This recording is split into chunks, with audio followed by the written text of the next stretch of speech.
Have you ever felt like you were being watched? That something, someone, was lurking just beyond your sight? Imagine living with that fear every single day, hearing whispers in the walls, footsteps in the attic, but never finding anyone there. Now imagine that fear turning deadly. This isn't the plot of a horror movie. This is a true story, one of history's most chilling and baffling unsolved murders.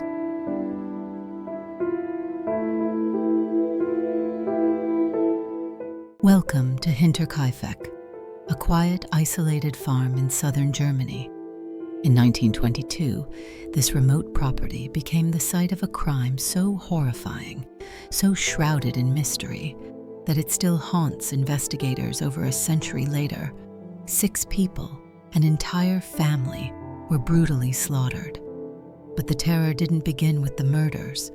It started weeks before, when the house itself seemed to come alive with secrets. It began with footsteps. Mysterious, unexplained footprints appeared in the snow, leading from the dark woods to the farmhouse. But there were no prints leading away. Someone, or something, had arrived, but they never left. Andreas Gruber, the head of the household, was a gruff and suspicious man. When he found a strange newspaper on the property, one that no one in the family had purchased, he was uneasy. Then their maid abruptly quit and fled, claiming the farm was haunted. She spoke of strange noises in the attic, shadowy figures watching her from the darkness. Soon the entire Gruber family began to hear the sounds, soft but deliberate footsteps above them, scraping noises, whispering. Andreas searched the attic more than once, but found nothing. Doors were found mysteriously unlocked. Tools went missing, then reappeared in odd places. Their dog, normally aggressive, began acting fearful, growling at empty doorways, refusing to enter certain rooms. Something was wrong at Hinterkaifeck, but the Grubers stayed. And on the night of March 31st, 1922, their fate was sealed. One by one, the family was lured into the barn, whether by a sound, a voice, or something more sinister. They stepped into the cold night, never to return.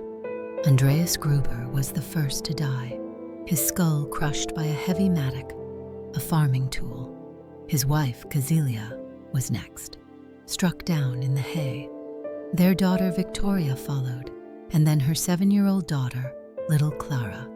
The killer didn't just strike them once, he struck again, and again, and again, as if consumed by an unnatural rage. When the bodies were discovered days later, their faces were unrecognizable. Inside the house, the nightmare continued. The family's new maid, Maria Baumgartner, had arrived that very day. She was killed in her room, still unpacking her things. And finally, the youngest victim, 2-year-old Joseph, Victoria's son, murdered as he lay in his crib. But here's where the mystery deepens.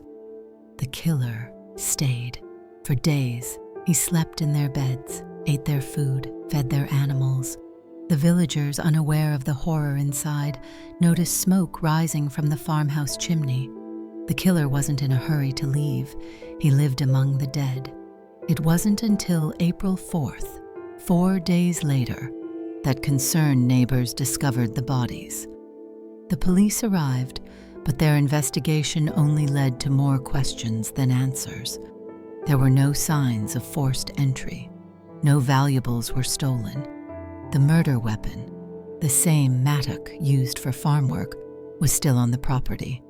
The attic, however, told a different story. The hay was disturbed, as if someone had been living there for weeks. Food scraps were found, a hidden intruder, watching, waiting. But who could have committed such a crime? There were theories. Some suspected a vengeful relative, fueled by secrets and hatred. Others pointed to a wandering vagrant, a madman passing through the countryside. There were even whispers of something darker, that the presence in the attic was not human at all, that whatever had been watching them wasn't just a man, but something else. And then the case took another disturbing turn. Victoria Gruber was known in the village for her troubled past. Her husband had allegedly died in World War I, though his body was never found. Rumors swirled that her son, little Joseph, was illegitimate, perhaps even the result of an incestuous relationship with her own father, Andreas. Could this have been a murder fueled by family secrets? But if it was a crime of passion, why the eerie details, the stalking, the lingering presence, the fact that the killer stayed, as if the house was his? To this day, the Hinterkaifeck murders remain unsolved. No one was ever arrested. No confessions were made.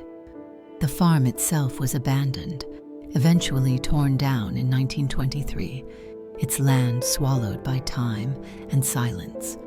But those who visit the area say the ground still holds its secrets, that if you stand where the farmhouse once stood, sometimes you can hear footsteps in the grass.